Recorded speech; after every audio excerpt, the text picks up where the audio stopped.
This is Facets of Connection, where we are transforming relationships within an evolving world. Brought to you by Relational Life Foundation and hosted by me, Sarah Melissa Oswald.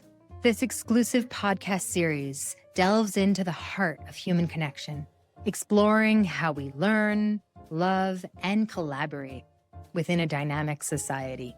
We'll uncover the power of respectful relationships and their essential role in the human experience. I invite you to embark on a journey with me to create a more connected, empathic world for future generations.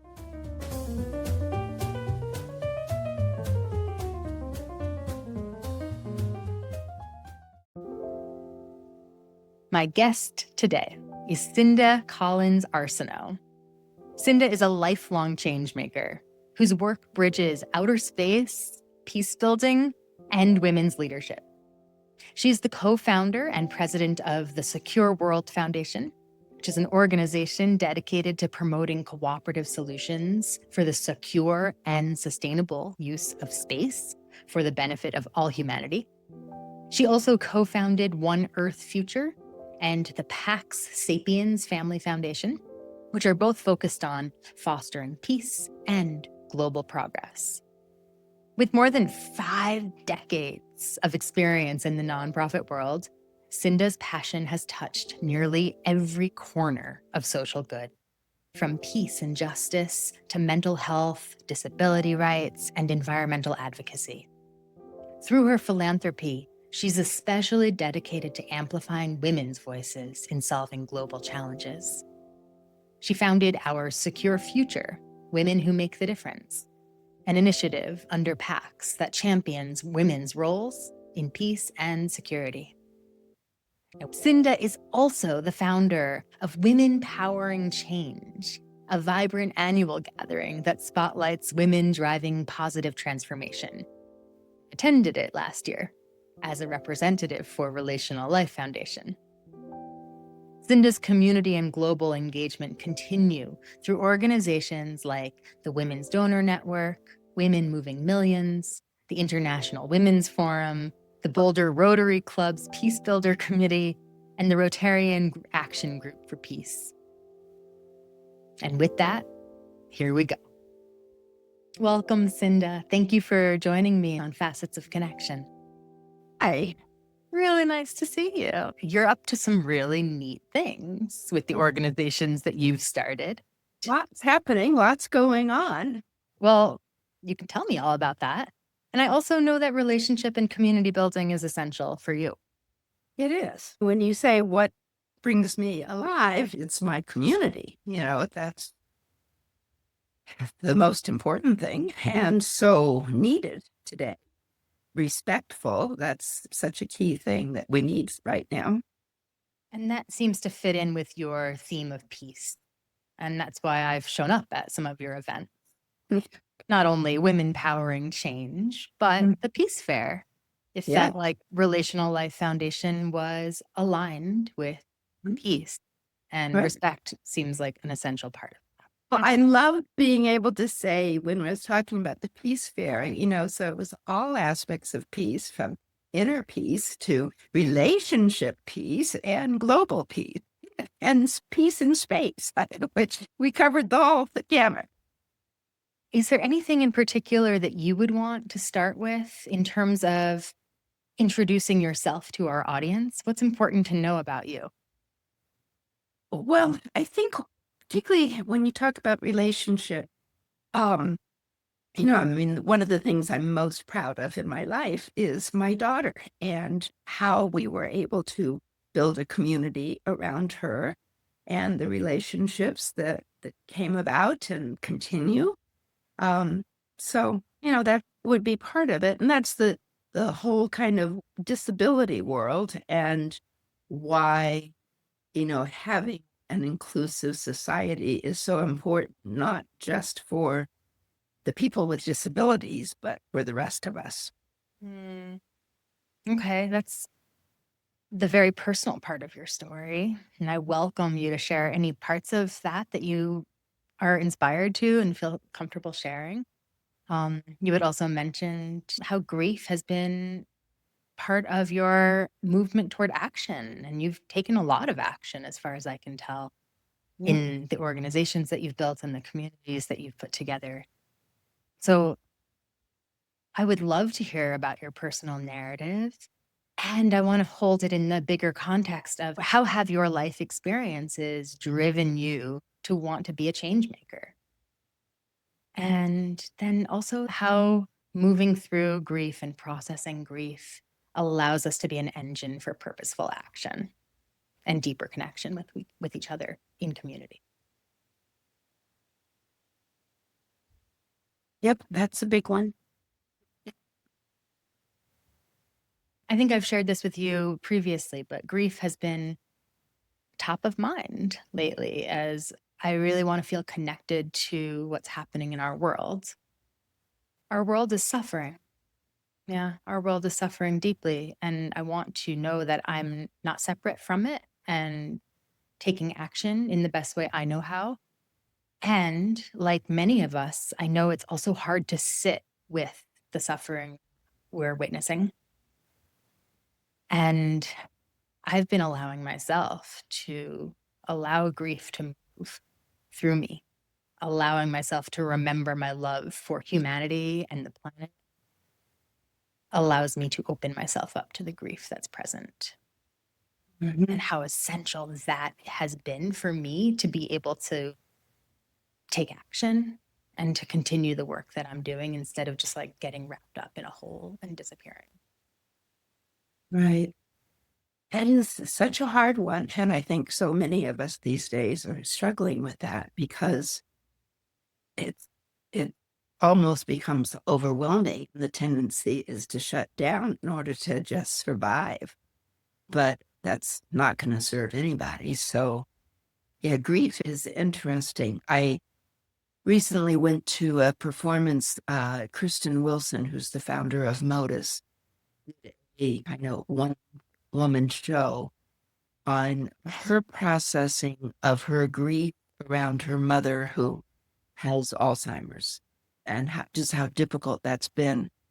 But through the course of listening to her, it brought up so many other things for myself on the issues in the past of, when my daughter was born, dealing with the fact she wasn't this perfect human being I thought she was going to be. And then, a series of surgeries and life threatening things throughout her life. Um, and then also her death. But what I realized afterwards in listening to this, how it touched on different aspects of my life, I realized that with each of those, even though I've come out with resilience to deal with them, um, I think little walls have been built up. And then trying to figure out how do I still process those, many, many years down the road, going back to what it leaves a mark. And the marks add up over the years. And again, in present context, it's some of those walls are protecting me from actions that are happening out in the world. And yet I want to show up fully. And so what am I leaving out? What have I not let in? It's a tough one. It's really tough. Can you say more about what you mean by these walls?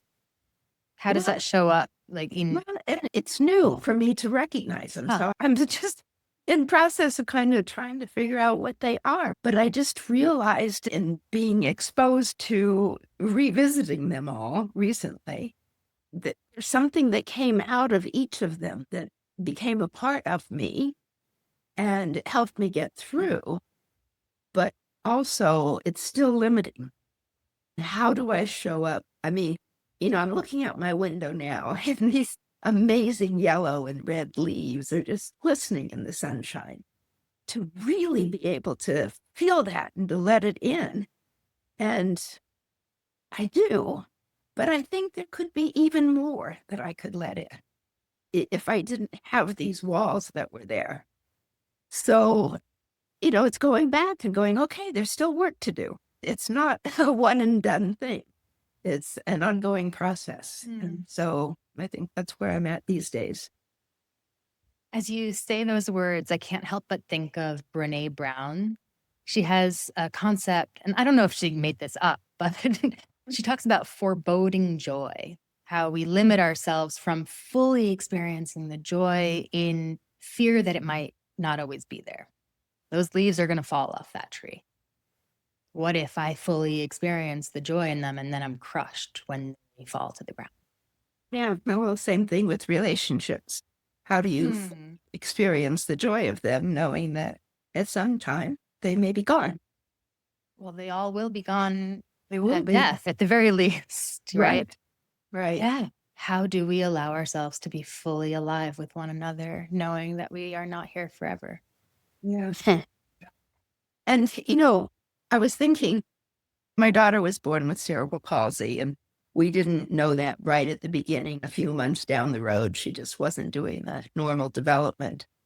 And I remember being so crushed with that because I had done everything perfectly right, not a drop of alcohol shall cross my lips, even when we were traveling through France and, all the right vitamins and everything totally planned. Um, and then there was this article that I really loved that was talking about how having a child with a disability was a little bit like planning a trip to Italy. And you're very excited, looking forward to the food and the, Rome and Venice. And you packed your suitcase and got on the plane. And then you landed in Holland and you went, "Huh, this wasn't what I wanted." And after a while, you look around and you go, "Oh my, I never knew there were so many kinds of tulips." And you began to see all the love and the joy that you could find in Holland. And that, I felt helped me in understanding and appreciating all the joy that my daughter brought. That's so beautiful. Yeah, it was a Thank you good for sharing that. analogy. Yeah. It is a good analogy. I'm curious how life experience of being a mother contributed to the way that you set forth and became so accomplished in what you're set out to do. What I'm really asking is what's been your driver? You've started numerous organizations, and it sounds like you're still involved in all of them, as far as I can tell. There is a lot out there. And I don't know, was it something I had beforehand already, from my upbringing, or did each of these experiences add to something? They did, obviously. One of the things I am most proud about is that Erin opened up this whole new world for me. And your daughter? Yeah, and she was nonverbal, non-ambulatory. She required full-time care.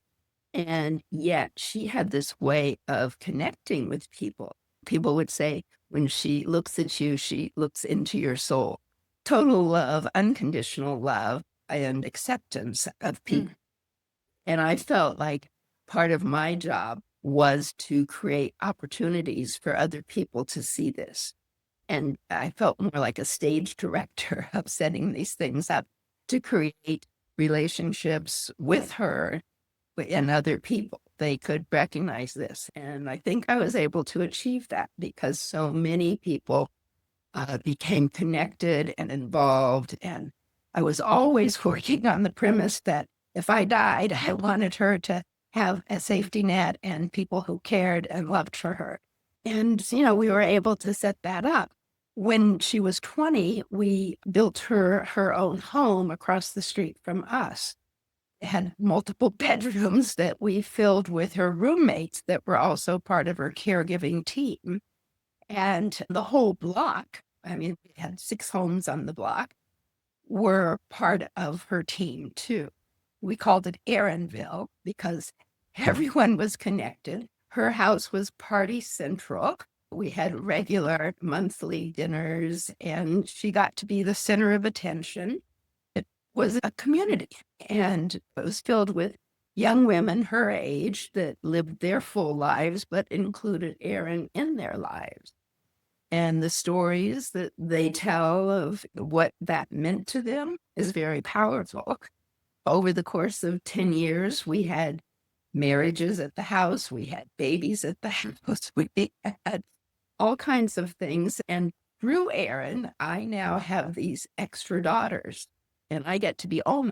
And my life is so full and rich because of Aaron, even though I don't have her anymore. I do, but her presence in my life, I have so many people that came into my life because of her. So I know one of your prior things was building your alternative family. You know, there are multiple ways of doing that. What a stunning story of doing that. I've never met a mother so devoted. Mm. Oh, I think lots of moms are. Totally. I'm just blown away. You wanted her to have a really full existence, and you created Oh, that, and she did.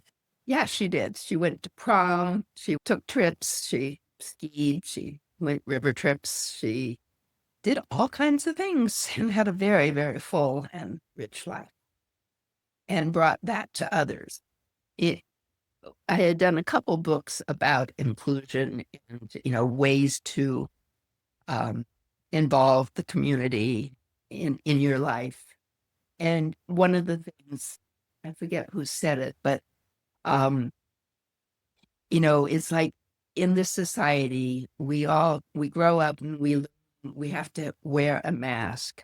There's certain things you protect. You don't want to get too emotional. You cover up in order to fit in or to um, just be a part of something. And a lot of people get the insecurities and, worry about not belonging. And that someone with a disability as profound as Erin had no choice. She just was who she was. She showed up as she showed up.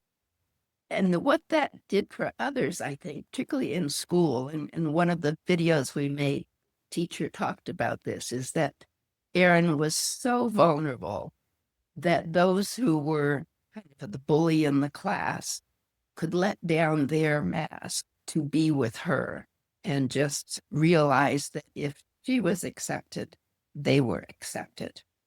And Wow. and so that lesson that people with disabilities can teach us, about showing up in our whole self is so needed today. Mm. Oh, I wish I could have met her. She was amazing.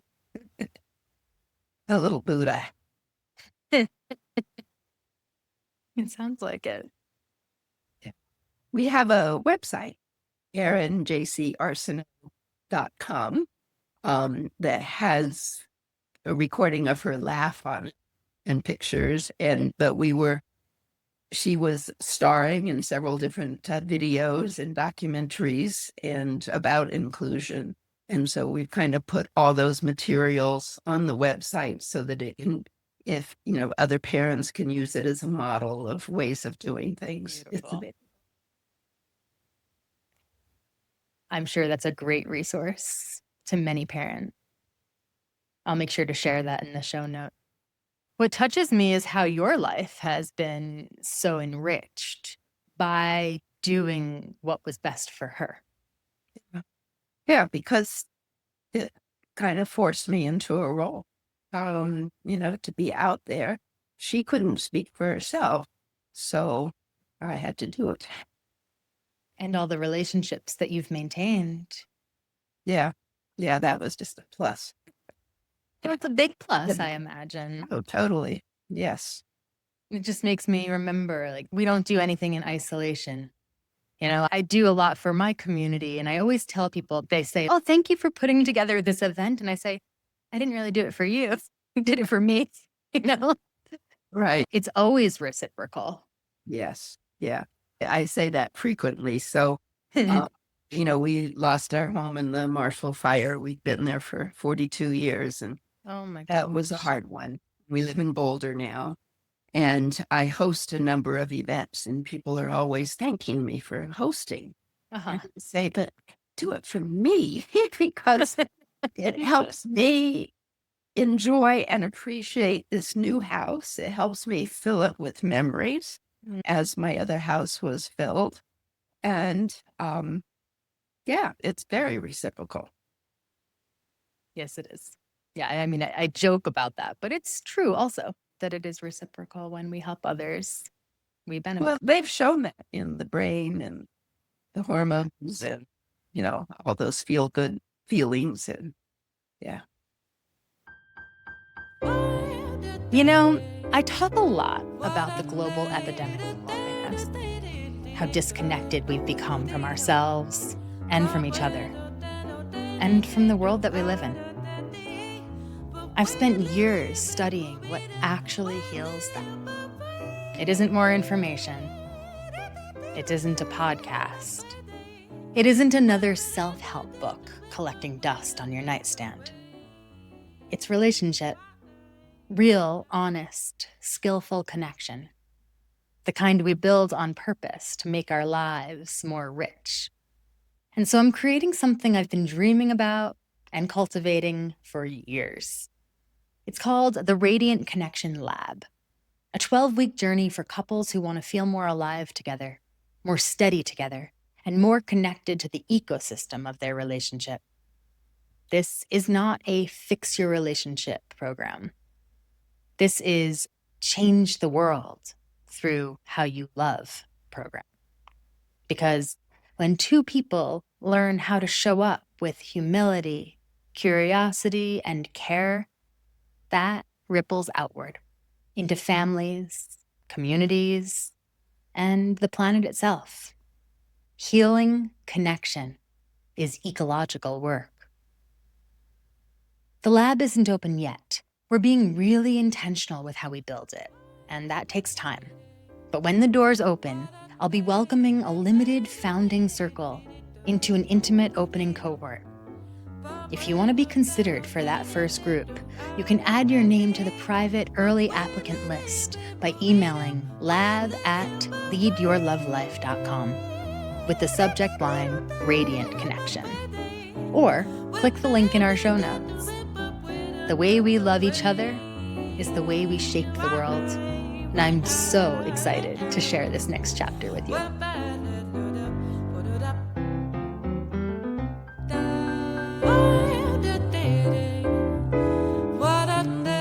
And now, back to our program. So how has all of that led to the work that you do now? I mean, you have a couple different organizations. One Earth is one of them. One Earth just changed its name, and it's specializing and focusing on job creation in Somalia. That's a very specific. We just had a board meeting this morning on that. The other one is called Secure World Foundation, and that works on issues related to outer space. Relatively short story of how all this came about. My husband became successful in business, and I am just not comfortable with the concept of having money. The product of Berkeley in the 60s, so it's like, no. But we're able to create these foundations to do various projects. Our primary goal for everything is how do we get to a world beyond war? With war just being so destructive, so nonsensical, benefits nobody, and such a loss when we could be doing so other things instead. So I spent several years trying to figure out, well, what could we do and how, and gained a lot of my theory of change from Buckminster Fuller. And his ideas were that change happens most often when a better idea comes along, and that it's easier to create the positive than to undo the negative. And then another study showed that violence can best be reduced when people are in relationship with each other, coming back to the importance of relationships, and have a common goal that you're working on together. And so one day I get 2 emails on the same day, the synchronicity that I've learned to follow in my life. One from NASA scientist and one from a Canadian ambassador talking about outer space. And this was almost 25 years ago that, we were already relying on assets in space to understand our planet, to communicate with each other to, it was this opportunity for developing countries to kind of jumpstart the infrastructure. You could do telehealth, teleeducation, you can reach remote areas. And yet we didn't have the governance system for it. Like on Earth, we have the nation states, various forms of government, but this is a whole new environment. The physics are different. You can't draw a line and say, this is yours, this is mine. And so it was just this idea that, oh, this is where we can come up with the new idea that will change. And, hopefully we can learn from some of the stuff on Earth. And it is this opportunity for and the whole world to kind of work together on creating how are we going to do this new system so that we can continue to benefit and use it. So that's what we've been doing for 25 years, and we've come to be seen as a trusted source and facilitator of bringing groups together. We just held our 7th annual summit in France in partnership with the French government and the French Space Agency. Last year it was in Japan, before that the UK, next year it's Brazil. And so we bring together the various stakeholders, commercial, military, government, scientists, to talk about what are the issues, and they impact everybody. That's the thing. So debris, doesn't distinguish, so if you blow something up, you create debris that could take out your own satellite. So there's lots of incentive to figure out ways to work together. So that's one of them. The other aha moment I had in that research I was doing was reading a book on leadership. What kind of leadership do we need today in this very complex world? And it listed characteristics, communication skills, empathy, the ability to hold multiple constructs at the same time and recognize the interconnectedness of them, empathy, the ability to understand a variety of cultures. So it's listing all of this. And I go, the book didn't make this connection, but I go, those are all the feminine traits. That's exactly what I was going to say. Uh-huh. And so anyway, then I learned about the Women, Peace, and Security agenda that had been created by women from the Global South coming out of the Beijing conference 30 years ago in 95. And then in 2000, the UN created a security resolution on women, peace, and security that requires every nation to develop how they're going to implement this plan. And that basically it says women should be an active participant in all aspects of security. And women define security much broader. It's not how many weapons you have, but, it's economic security, health security, environmental security. Relationships. Yes, Security. exactly. So anyway, Our Secure Future, which is another organization that I founded, works precisely on that. We help other countries develop their national action plans. We had worked very closely with the Department of Defense and USAID and Homeland Security. All that's kind of put on hold for a little bit right now within the US. It's going backwards, but globally, it's moving forward. The women out there are amazing everywhere, and the work they're doing is so critical and needed. And so every way we can support them, we do. What I'm hearing is, and maybe this isn't totally true about you, but it sounds like you don't have to be the expert at any one thing in order to bring people together and help them form the relationships that are necessary to solve the problems. Exactly. I am not a space geek, never have been, but I have expert staff that totally know and, are able to do it. And then, the other thing that came out of this, and this happened again, this kind of serendipity thing. My husband was having lunch with a banker, and she said she wanted her daughters to get involved in some volunteer work. And they were middle school and high school age. And she thought something to do with women. And so he said, oh, talk to my wife. She knows lots of groups. So we had lunch and I took her a half a dozen brochures of some local organizations that were working with women and talked about a middle school girl could do something like this and a high school girl could do something like that. And she was astounded. All this is happening. She'd never heard of these things. And she said she thought that, her colleagues, coworkers, and her clients would be interested to know about this. And I said, oh, this is a drop in the bucket. Women are doing so much. And so she invited her people, and I sent out to a few nonprofits that I knew. And before I knew it, there were 30 of them in my backyard. And that was the very first women powering change. Although we called it at that time Women's Work, Wisdom, and Wine. What year was that? How long? That was 2013. Okay, so that's been going on for a little while now. Yes, it has. And it was only meant to be a one-time thing. And afterwards, I just kept getting these emails saying, put me on your list for next year. And, I got a new board member. And, there were 3 organizations working on sex trafficking that didn't know about each other, that formed an alliance and became much more powerful. So I agreed to a second one. And then we had 500 people show up. And fortunately, a group of women stepped forward and said, this is important. We need to do this, and became the steering committee. So for 13 years now, it's all volunteer. We got the Colorado Women's Foundation to be our fiscal sponsor.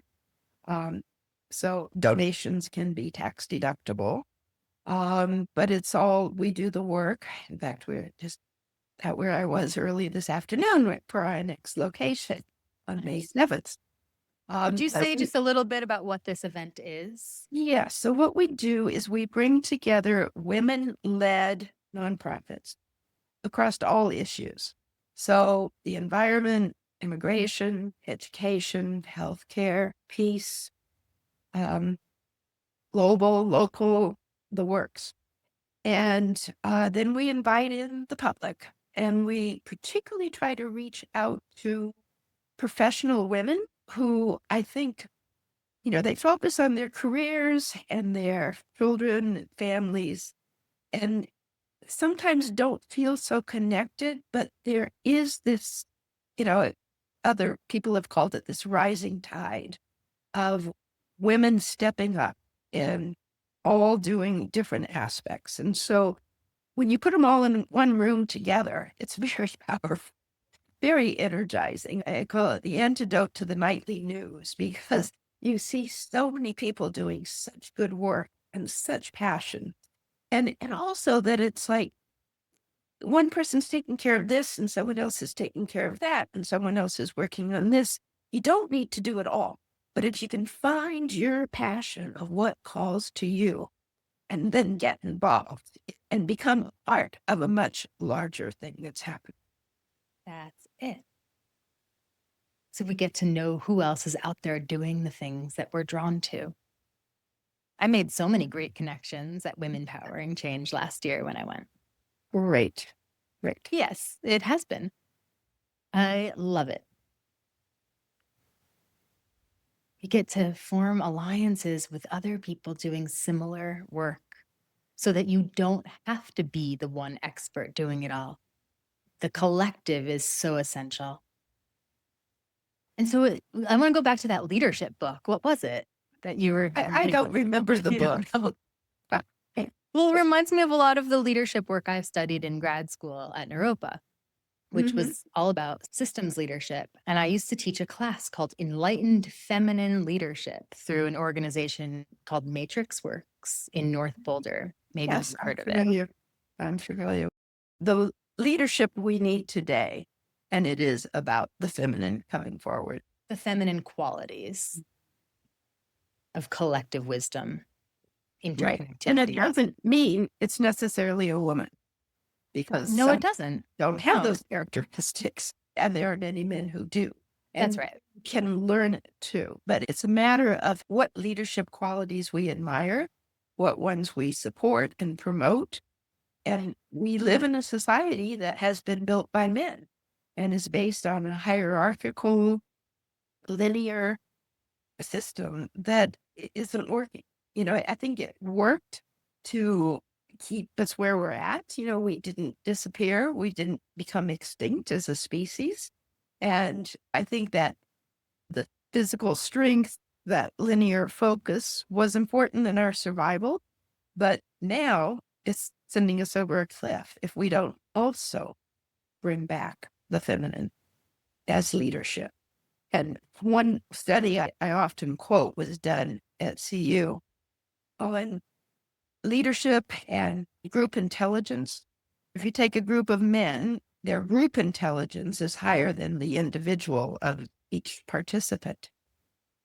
So that's here at this level. If you take a group of women, their group intelligence is higher than the men's.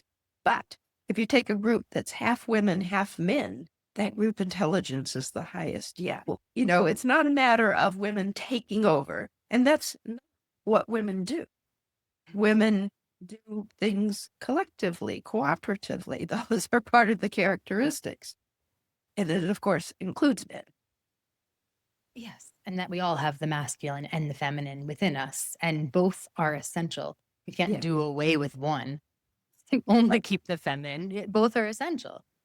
I think we're seeing that now.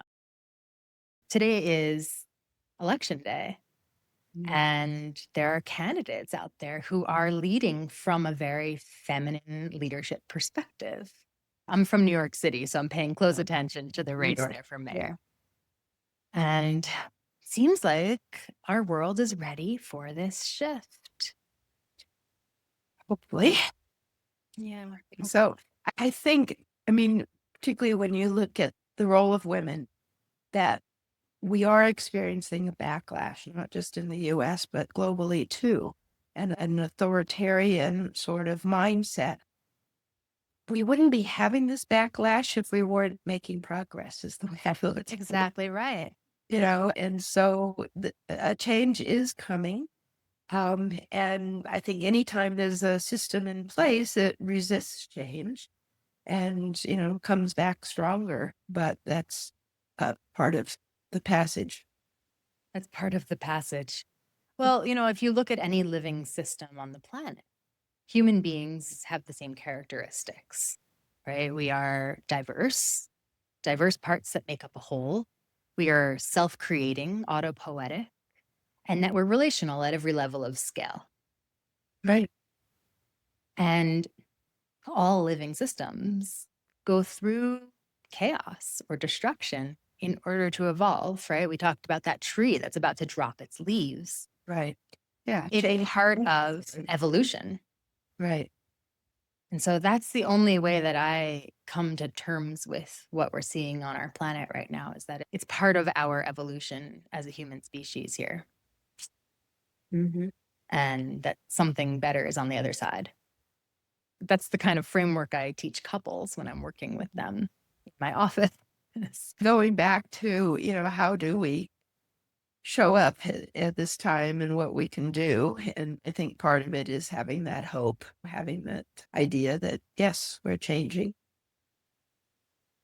Speaking of what we can do, Cynda, you've done a lot. And we're talking here about being part of a network, being part of community so that we can have greater impact. But if you were to give one piece of advice to our listeners about what they can individually do to not be passive bystanders during this wild time that we're living through, what would you say? And I'm sure maybe depending on who you're talking to, the answer is different. Right. You Right. spoke about each of us finding the thing that we're most called to or most passionate about. To me, that seems like part of the answer, but I'd love to hear what you Yeah. think. Well, I think that is a good one. That's part of what my husband and I have talked on this. And what we feel is that we've got our goals and our focus areas and stuff like that. And staying on those paths, because you can't stop. So it's that idea that we'll just keep focusing, doing what we do and do it as best we can. But on a more personal level, I think we have to take care of ourselves. I think that's probably the hardest job we've got is how do we not put up those walls, stay open, but take care of ourselves in a way that we can continue. And yeah, I find that in community. I have this group, I'm hosting them this month at my house, but we have met for over 40 years. And we call it the Peace Party because we support peace, but we also party. It's six couples. Every other month, it's at someone's home. They host a dinner. And then each person makes a contribution towards some organization working for peace that the host picks which organization that will be. But we're able to share with each other what each person is doing. And in 40 some years, there's been deaths and there's been the children and all kinds of things have happened that we have this group that's been there to support, to be with each other. Um, and in times like this, to share, to be with each other. And everyone does a different thing of how they show up and in what way and what they do. Some with humor, some with drive, some with anger, but just to have each other come together on a regular basis to share their lives and to be there for each other. So, every way that you can find that in your life, I think is important. And, if there is one thing that particularly calls to you, and whether that's, something with the environment or just on a one-on-one with another person, helping with an individual's life, something that gives your own life meaning. That's it. Something that brings meaning to you. Taking care of oneself for you is communal, but maybe that's not true for everyone.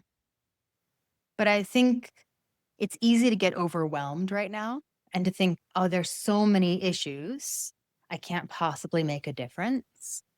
But I love what you're saying. So if we just pick one thing to really get involved in, if everybody does that, we'll tackle the problems as a collective. Exactly. Yeah. And when you say for me that's communal, I then have to add that I am very much an introvert. Are you? Yes, totally. And so my life is filled with many, many communities, and it's wonderful. But I can only take so much of it. I have to have time alone. I have to go out for myself.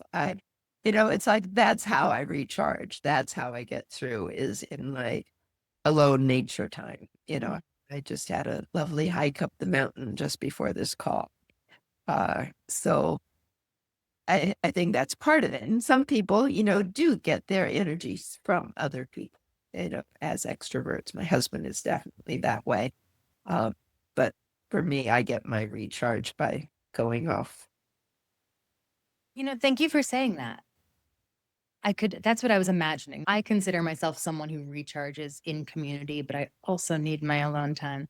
But some people are much more isolated people. They don't want to be in community. They don't really want to go to a dinner party every 2 months, right? That sounds like exhausting to them. But as a human being, we are communal species and we need one another. We're not meant to be alone all the time. And, right. I can, so kind of going back to the subject of grief, Yeah.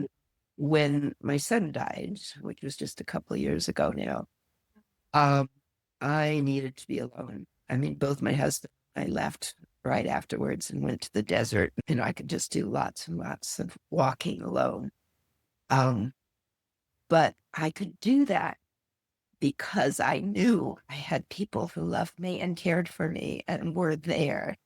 I just didn't want them there, but they were there, surrounding me.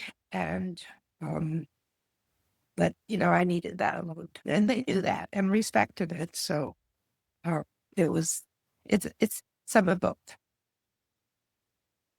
Wow. Well, you speaking of grief, I was thinking about taking care of one's self in the midst of all this. Part of that for me is actually allowing that grief to move through, as I've said.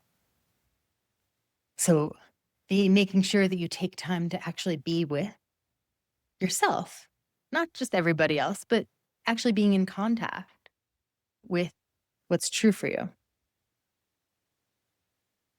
Is that what Mhm. you're saying? Yeah, yeah, I have learned through various things that, um, when there's grief, for me, I have to go fully into it, just, totally, completely, and I think a lot of people resist that, they fight it, they think, "Oh, like, they're distraction," or whatever, um, because there's a fear there that if they went into it, they'd never come back. Yes. And I think I know that I will come back. I've done it enough. But when it's raw, for me, I have to just go deep, completely get absorbed and feel it. I'm glad you know how to do that. It's kept you alive. Yeah. You know you'll come back. Well, it mirrors the living systems Mhm. theory that Yeah. no system stays in disconnection or chaos or conflict. All they always come back toward order. It cycles. Yeah. It's one of the things that I remember for a large part of my life, I was always talking about, I have to find balance. I have to get balance in my life. And then Braiding Sweetgrass, that book, there's a line in it where she talks about in nature, balance is not a static state. You don't get balance. It's not an endpoint. It's a process. It's not static. And so it was a big aha of like, oh, I can let that go. I'm never going to be in there, but I can flow. You know, I can go through in and out and cycle. I love that. I want to be respectful of your time, but I'm really enjoying our conversation. Is there anything else that you would want to make sure you talk about here? Or do you feel like you've touched upon what's most important to you? He touched upon a lot. I will include links to all your organizations. Thank you so much for sharing your wisdom with us. Well, thank you for asking and thank you for doing this. Thank you for the work you do. Thanks for listening to this episode of Facets of Connection. If you have any questions or would like to suggest a topic or a guest for a future episode, write me an email or send a voice memo to sarah@facetsofconnection.com. This show is brought to you by Relational Life Foundation, a nonprofit organization dedicated to ending the chronic epidemic of loneliness by fostering community and transforming relationships. If you want to help us continue this work, you can make a contribution at relationallifefoundation.org/donate. Thank you in advance for your support. See you soon.